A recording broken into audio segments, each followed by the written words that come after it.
practice you to grow up fast. Okay? Everything that you have heard tonight was occurring while we were under the gun.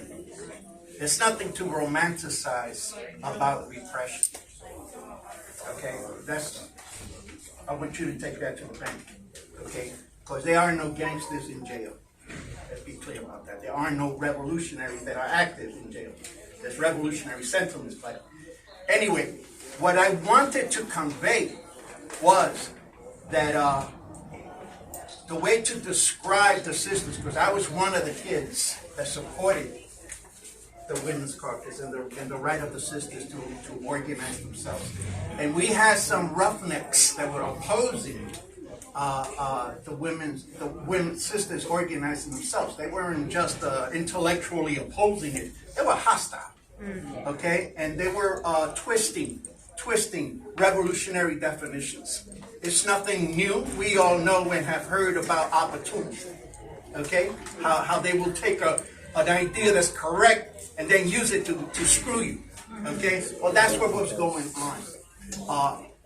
But what's important to learn about that experience was that the women's question, when it was debated and struggled with internally, it served as a can opener. And what do I mean by that?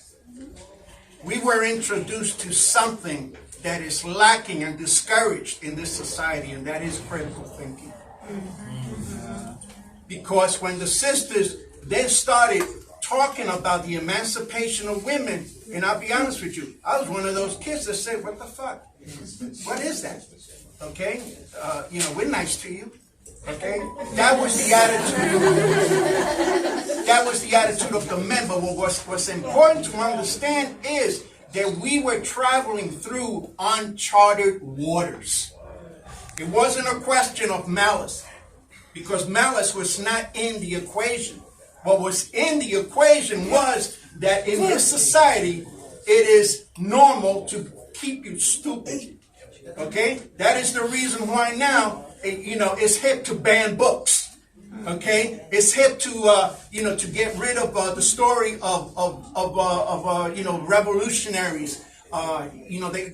Roberto Clemente now is being banned in several states.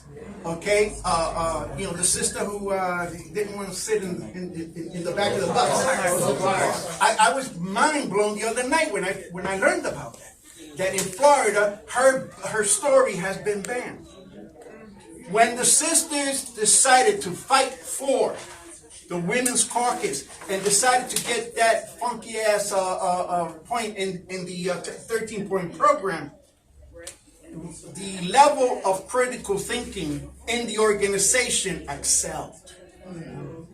And it served the purpose of making our thinking, our minds curious to analyze capitalist economics, imperialism.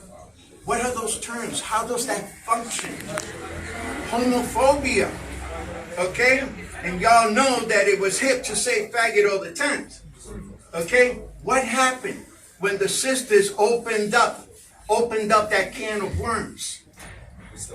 The gay question, came to light. And we had people like Silvia Rivera, okay, one of the leaders of the Stonewall Rebellion, okay, come around, was attracted to the young lords, okay?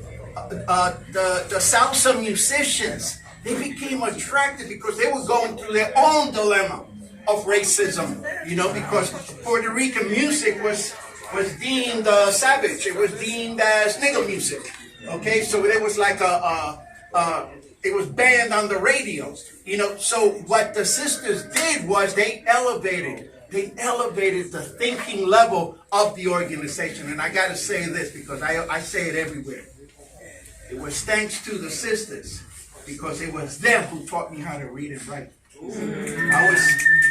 I was illiterate, and what would happen was, whenever we had the opportunity, because it was discovered in one of the mandatory political education classes that I didn't know how to read, and many of the sisters took time with me, showing me how to read and write.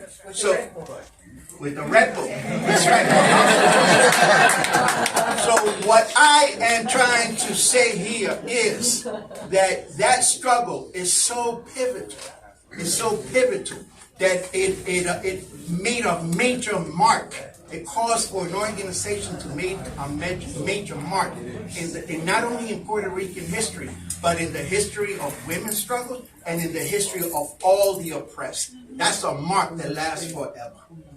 That's all I want to say.